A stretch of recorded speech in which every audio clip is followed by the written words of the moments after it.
పశ్చిమాసియా రాజకీయ చిత్రపటం ఒక్కసారిగా మారిపోయింది.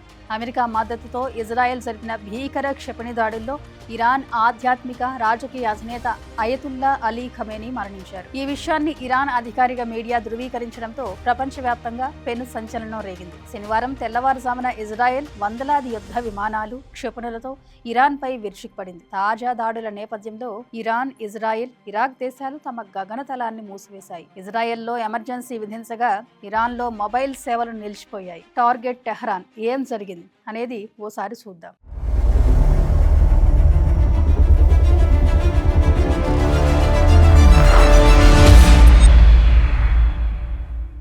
అణు ఒప్పందంపై అమెరికా, ఇరాన్ మధ్య ఉద్రిక్తతల నేపథ్యంలో ఇరాన్పై ఇజ్రాయెల్ క్షిపణి దాడులకు పాల్పడింది. టెహ్రాన్ అంతటా బాంబు పేలుళ్లతో దద్దరిల్లింది. అమెరికా సాయంతోనే ఇజ్రాయెల్ ఈ దాడులకు పాల్పడినట్టు తెలుస్తోంది. భారత్ అటు ఇజ్రాయెల్తోనూ ఇటు ఇరాన్తోనూ బలమైన సంబంధాలను కలిగి ఉంది. తాజా పరిస్థితుల్లో ఏ ఒక్క పక్షం వైపు మొగ్గు చూపకుండా రెండు దేశాలు సంయమనం పాటించాలని, దౌత్యపరంగా సమస్యలను పరిష్కరించుకోవాలని కోరుతుంది. శత్రు దేశం ఇరాన్ నుంచి పొంచి ఉన్న ముప్పును తప్పించుకునేందుకు ఈ దాడులు చేసినట్లు ఇజ్రాయెల్ విదేశాంగ మంత్రి కట్స్ ప్రకటించారు. ఇరాన్ అధ్యక్షుడు మసౌద్ పిజెష్కియాన్ నివాసం, నిఘా ప్రధాన కార్యాలయం సహా మొత్తం 30 ప్రాంతాలు లక్ష్యంగా ఈ దాడులు చేపట్టారు. ఈ నేపథ్యంలో టెల్ అవీవ్ సైన్యం తన దేశ ప్రజలను అప్రమత్తం చేసింది.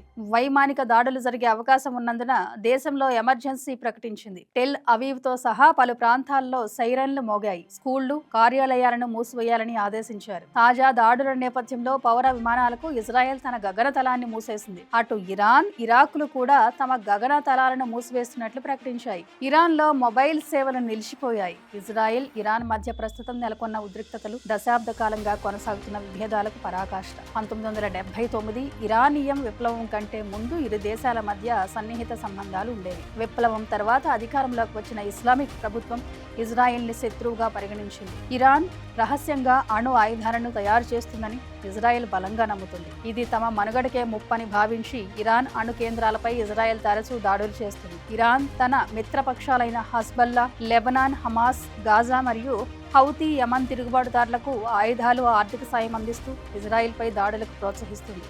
2024-26 మధ్య అనేక సందర్భాల్లో రెండు దేశాల మధ్య కీలకమైన దాడులు సంభవించాయి. 2024 ఏప్రిల్లో సిరియాలోని ఇరాన్ కాన్సులేట్ పై ఇజ్రాయెల్ దాడి చేయగా ప్రతిచర్యగా ఇరాన్ మొదటిసారి నేరుగా ఇజ్రాయెల్ పై వందలాది డ్రోన్లు, మిసైళ్లతో దాడి చేసింది. 2025 జూన్ నెలలో ఇరు దేశాల మధ్య 12 రోజుల పాటు తీవ్రమైన యుద్ధం జరిగింది. అందులో అమెరికా కూడా జోక్యం చేసుకుని ఇరాన్ అణు కేంద్రాలపై దాడి చేసింది. ఇప్పుడు తాజాగా ఇజ్రాయెల్ మరోసారి ముందస్తు దాడి ప్రారంభించింది. టెహ్రాన్ వంటి నగరాల్లో పేలుళ్లు సంభవించాయి. ఇజ్రాయెల్, ఇరాన్ ఘర్షణలో అమెరికా ఇజ్రాయెల్కు ప్రధాన సైనిక దౌత్య మరియు వ్యూహాత్మక మద్దతుదారుగా వ్యవహరిస్తోంది. ఇరాన్ అణు సామర్థ్యాన్ని అడ్డుకోవడంలో ఇజ్రాయెల్కి సాయం చేస్తుంది. ఆయుధాల సరఫరా, నిఘా సమాచారం, ఇరాన్పై ఆంక్షలు విధించడం వంటి చర్యలకు దిగుతోంది. ఉద్రిక్తతలను నియంత్రించడానికి, యుద్ధం ఇతర ప్రాంతాలకు విస్తరించకుండా చూడటానికి అమెరికా ప్రయత్నిస్తోంది. ఇజ్రాయెల్, ఇరాన్ యుద్ధంలో అమెరికా పాత్రలో ముఖ్యాంశాల గురించి చెప్పాలంటే ఇజ్రాయెల్కు అత్యాధునిక ఆయుధాలను, క్షిపణి రక్షణ వ్యవస్థలను అందించడం, అవసరమైతే నేరుగా ఇరాన్ పై దాడులకు సైనిక చర్యలను చేపట్టడం ముఖ్యమైనదిగా చెప్పాలి. ఇరాన్ అణు కేంద్రాలు, సైనిక స్థావరాలపై నిఘా సమాచారాన్ని ఇజ్రాయెల్ తో పంచుకుంటుంది. ఇరాన్ ఆర్థిక వ్యవస్థ అణు కార్యక్రమాన్ని బలహీనపరచడానికి కఠినమైన ఆంక్షలు కొనసాగిస్తుంది. ఇరాన్ ను ఒంటరిని చేయడానికి అంతర్జాతీయ మద్దతును కూడగట్టడం, ఇరాన్ మద్దతు ఉన్న గ్రూపుల చర్యలను నిరోధిస్తోంది. ఇరు దేశాల మధ్య ఉద్రిక్తతలను తగ్గించడానికి కాల్పుల విరమణ కోసం ప్రయత్నాలు చేస్తుంది. ఇరాన్ లో యుఎస్ పెద్ద ఎత్తున యుద్ధ కార్యక్రమాలు ప్రారంభించినట్లు అమెరికా అధ్యక్షుడు డొనాల్డ్ ట్రంప్ ట్రూత్ సోషల్ లో పోస్ట్ చేసిన ఓ వీడియోలో తెలిపారు. రక్షణ బడ్జెట్ విషయంలో ఇరాన్ కంటే ఇజ్రాయెల్ ఎక్కువగా ఖర్చు చేస్తుంది. 2022-23 సంవత్సరాల్లో ఇరాన్ రక్షణ బడ్జెట్ $7.4 బిలియన్ ఉంటే ఇజ్రాయెల్ రక్షణ వ్యవస్థ బడ్జెట్ $19 మిలియన్, అంటే రెట్టింపు కంటే ఎక్కువ ఉందని international institute of strategic studies ప్రకటించింది.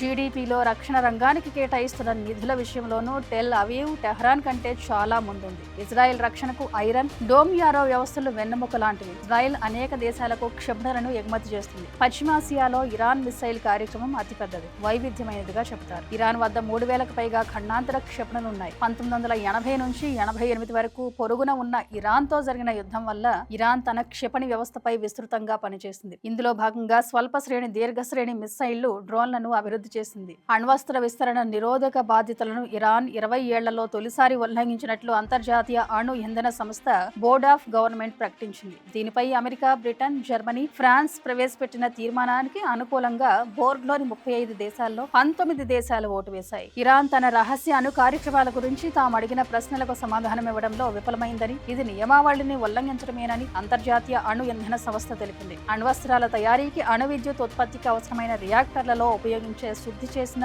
యురేనియం నిల్వల గురించి ఆందోళన వ్యక్తం చేసింది. ఈ తీర్మానం రాజకీయ పరమైనదన్న ఇరాన్ తాను కొత్తగా మరో శుద్ధి కర్మాగారాన్ని ప్రారంభిస్తున్నట్టు పేర్కొంది. తమ అణు కార్యక్రమం పూర్తిగా శాంతియుతమైనదని, తమ అణ్వాయుధాలను ఉత్పత్తి చేయడం లేదా సేకరించే ప్రసక్తి ఉండదని పేర్కొంది. ఇరాన్ చెంత అణ్వాయుధాలు చేరితే అది తమకు పెను ముప్పుగా మారుతుందని ఇజ్రాయెల్ ప్రధాని నెతన్యాహు చెబుతున్నారు. అందుకే ఇరాన్ మీద దౌత్య మార్గంలో కాకుండా సైనిక చర్య తీసుకుంటున్నట్లు చెబుతున్నారు. ఇజ్రాయెల్, ఇరాన్ మధ్య యుద్ధం ఎక్కువ కాలం జరిగితే దాని పర్యవసనాలు చాలా తీవ్రంగా ఉంటాయి. మధ్య ప్రాచ్యంలో అస్థిర పరిస్థితులు ఏర్పడతాయి. చమురు ధరలు విపరీతంగా పెరిగి ప్రపంచ వ్యాప్త మాంద్యానికి దారి తీయొచ్చు. ఇరాన్ చమురు సరఫరాకు ఆటంకం కలిగితే ఇంధన సంక్షోభం తలెత్తుతుంది. ఇరాన్ తన మిత్ర దేశాల ద్వారా మధ్య ప్రాచ్యంలో దాడులను తీవ్రతరం చేయవచ్చు. ఇరాన్ అణు కేంద్రాలు లేదా సైనిక స్థావరాలపై ఇజ్రాయెల్ దాడులు చేసే ప్రమాదం ఉంది. ప్రపంచ చమురు సరఫరాలో 20% వరకు హార్ముజ్ జలసంధి మార్గం ద్వారానే సాగుతుంది. దీన్ని ఇరాన్ మూసివేస్తే అది అంతర్జాతీయ వాణిజ్యానికి తీవ్ర ఆటంకం కలిగిస్తుంది. దాడుల కారణంగా పర్యావరణ నష్టం మరియు పౌరుల మరణాలు భారీగా ఉంటాయి.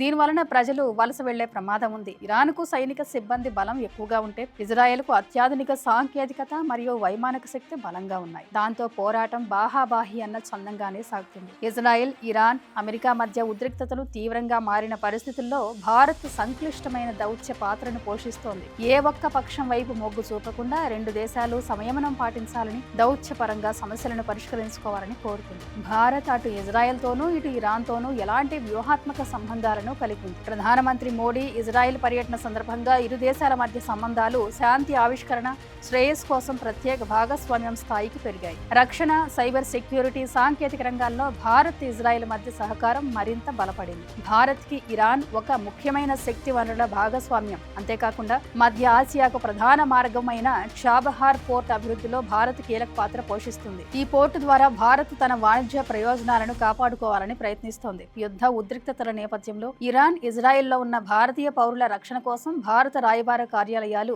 అడ్వైజరీలను జారీ చేస్తున్నాయి. వారు అప్రమత్తంగా ఉండాలని, అనవసర ప్రయాణాలు మానుకోవాలని సూచిస్తున్నాయి. యుద్ధం వల్ల అంతర్జాతీయ మార్కెట్లో ముడి చమురు ధరలు పెరిగే అవకాశం ఉంది. ఇది భారత ఆర్థిక వ్యవస్థపై ప్రభావం చూపుతుంది. అలాగే ఎర్ర సముద్రం, పర్షియన్ గల్ఫ్ ప్రాంతాల్లో నౌకల రాకపోకలకు అంతరాయం కలగటం వల్ల భారత్ ఎగుమతులు, దిగుమతులపై భారం పడుతుంది. ఈ అంశాలను అధికారులు జాగ్రత్తగా పర్యవేక్షిస్తున్నారు. మధ్య ప్రాచ్యంలో యుద్ధ మేఘాలు భీకరంగా మారాయి. అమెరికా, ఇజ్రాయెల్ ఉమ్మడి దాడులతో ఇరాన్ గడ్డపై పెను ప్రకంపనలు సృష్టించాయి. ఇరాన్ అగ్రనేత, supreme leader Ayatollah Ali Khamenei ఈ భీకర దాడుల్లో ప్రాణాలు కోల్పోయినట్లు ఇరాన్ అధికారిక మీడియా వెల్లడించింది. దశాబ్దాలుగా ఇరాన్ రాజకీయ, మతపరమైన అధికారానికి కేంద్ర బిందువుగా ఉన్న ఖమేనీ శకం ఇలా ముగియడం ప్రపంచవ్యాప్తంగా పెను సంచలనంగా మారింది. శనివారం రాత్రి అమెరికా, ఇజ్రాయెల్ సంయుక్తంగా చేపట్టిన ఆపరేషన్ ఎపిక్ ఫ్యూరీ ఇరాన్ వెన్నులో వణుకు పుట్టించింది. ఖమేనీ నివాసం, కార్యాలయం లక్ష్యంగా జరిగిన అత్యంత శక్తివంతమైన క్షిపణి దాడుల్లో ఆయన మరణించారని తెలుస్తుంది. అమెరికా అధ్యక్షుడు ట్రంప్ స్వయంగా ఖమేనీ మరణాన్ని ధృవీకరిస్తూ ప్రకటన చేయగా ఆ తర్వాత కొద్దిసేపటికే ఇరాన్ ప్రభుత్వం కూడా ఈ వార్తను నిర్ధారించింది. తమ దేశ